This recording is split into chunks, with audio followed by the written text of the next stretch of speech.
Hello guys, welcome to Ashley Lancelot Show. Today we are doing Pathfinder 2 and continuing the race ancestral. I think today we are doing goblins. Let me get the goblin page up. It's on page 446 to 49. I'm not gonna read the whole thing. I'm gonna give you the brief summary of it and everything else for that as well. Comment down below any questions about the goblin for your playable race. I actually never played an actual goblin character.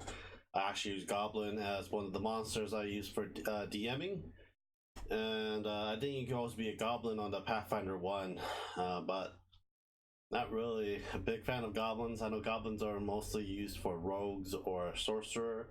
They're mostly a trickster type race. And yeah, subscribe, like, and share, and let's continue. Let's see here, Goblin. Violated histories other people cling to don't interest goblins. These small folks live in the moment and they prefer tall tales over factual records. The war of a few decades ago might as well be from the ancient past, misunderstood by other people. Goblins are happy how they are. Goblins' virtues are about being present, creative, and honest. They strive to lead fulfilled lives rather than worrying about how their journey will end, to tell stories. Not nitpicking the facts too small, but dream big. So goblins have a reputation as simple creatures who love song, fire, and eating disgusting things, and who hate reading, dogs, and horses, and there are a great many for whom this description fits perfectly. However, great change had come to goblin kind, and more goblins resist conformity to these stereotypes. Even among goblins, they are more widely. Many still exemplify their old ways in some small manner, just to a more sensible degree. Some goblins remain deeply fascinated with fire, or fiercely devour a meal that might turn others' stomach.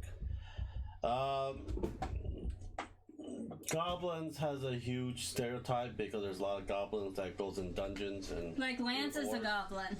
Now you're a goblin, you're too short. The more you tell lies, your skin will turn green like a wicked. But yeah. So play Goblin, be smart about it. Story, they don't really have a actual good vocabulary and languages in common. You can have their languages of a toddler. Yeah, but you also can boost up their intelligence and be more proficient with it. You mean like a third grader? Kinda, yes. Probably a lot younger than that. First grader. Maybe, yeah. But yeah, they are a trickster type, in my opinion. They do sometimes have spellcasters like shamans or like sorcerers. But you know, you can do whatever you want. Just put a very good story, how your goblin became to be.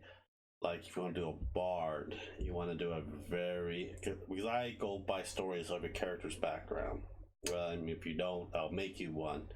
That'll be the basic common type what a goblin will be. Probably a thievery and stuff like that. Lacking shining gems and so forth as well. You might try to prove that you have a place among uncivilized people, perhaps even to yourself. Fight tooth and nail, sometimes literally to protect yourself and your friends from danger. A lot of goblins don't, in my opinion. You know, it's different from Pathfinder lore of goblins. I played, like I said, Advanced D&D 3.5 5th edition. They're more cowardly. They do well with groups of numbers. But also you can see Knock Knock from the character I play on Pathfinder Kingsmaker, and let's play channel, see what they really mean, how they talk, how they do things. Well, he's a rogue. Lighten the heavy emotional burden others carries, and antics and pranks. Other probability works to ensure you don't accidentally set too many things on fire. Assume you can't or won't read. Wonder how you survive given your ancestry typical gastronomic choices, recklessness, behavior, and love of fire. I think there's a lot of other creatures that mean love of fire. Goblins I never really had goblins that actually was into fire, mostly pretty gems in the past, but this is like weird, very weird. This is the first time actually seeing a goblin in a actual book as a playable race. I think Pathfinder actually had one, and two they just incorporated due to the Pathfinder Kingsmaker campaign. That's your description. Goblins are a stumpy humanoid with large bodies, scrawny limbs, and massive oversized head with large ears and beady red eyes. Yes, they actually changed a lot of the goblin looks from the Dungeons and Dragons because of copyright issues and so forth, I believe. See here, they live 50 years. They hit adulthood at the age of 3. Holy crap. Society, goblins tend to flock to strong leaders, primarily small tribes. That is true. I'm gonna read all that. Like I said, they do well in group of numbers. Usually, in my run around with goblins, I usually listen to a shaman, their spellcaster, or a stronger goblinoids like orcs or hobgoblins or bugbears as their leader. They like to, be safe and sound. This could be different for a group of party. They see you're strong, follow stuff like that. Alignment religion. I don't know much about gods or religion in Pathfinder. I'm still learning.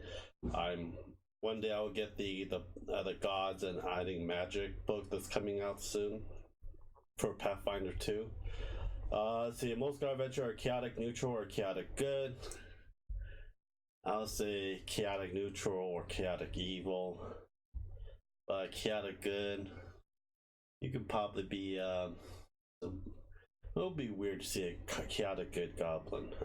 Organized worship confined goblins, and most of them rather pick their own deities, choosing powerful monster, natural wonders, or anything else they find fascinating. Longshanks might have books upon books about the structure of divinity, but to a goblin, anything can be a god if you wanted to, get a piece of dog crap as their god. I know there was one god. It was like the mother of all monster. I forgot what his name was what's her name was in the Pathfinder Kingsmaker, but there was a lot of that lore in that game. Names, it could be anything. Like Knock Knock was one of the playable character that I had for a while. Nesca, it could be any kind of dumb name like dog crap if you want, or just name Goblin Dog. They're not. None of them are not really fluent in the language, as you can see. Goblin heritage. This is what the heritage you can pick for a goblin, for their bloodline. To Charhide Goblin. Your ancestor always has a big connection to fire and a thicker skin, which allows you to resist burning. So you have like certain levels you can get the bonuses of fire resistance for that. I believe your flat check to remove persistent fire damage is DC 10 instead of DC 15, which reduced to DC 5, and there could use particularly appropriate action to help. Okay. Iron Gut Goblin, basically, you get +2 circumstance saving throw against affliction, against gaining the sickened condition. Or you have iron. You can have like a Goblin Barbarian. I bet it has the same thing. They could pretty much eat anything. What Barbarian really does, for that matter of fact. Razor Tooth Goblin. Your family teeth are formidable weapon. You gain a jaw unarmed attack that deals 1d6 period. That's a lot of damage for just biting. Don't forget your strength check with that too. Your jaws are the brawling group and have the finesse and unarmed trait. Okay, Snow Goblin.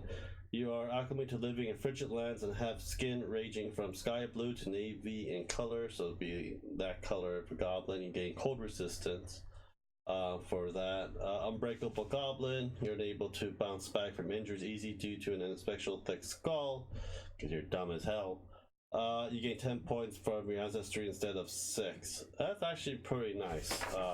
Basically, when we do a shaman type, I'm gonna look at the side for basic hit point 6, size small, 25 speed, attribute dexterity, charisma, and your free ability boost. I wish they put they did ability flaw as a wisdom. Language is common and Goblin. You can have additional language equal to intelligent modifier as no Gomish, Halfling, Orcish, and any other language which they have access. Trait is Goblin, Humanoid, and they have Dark Vision.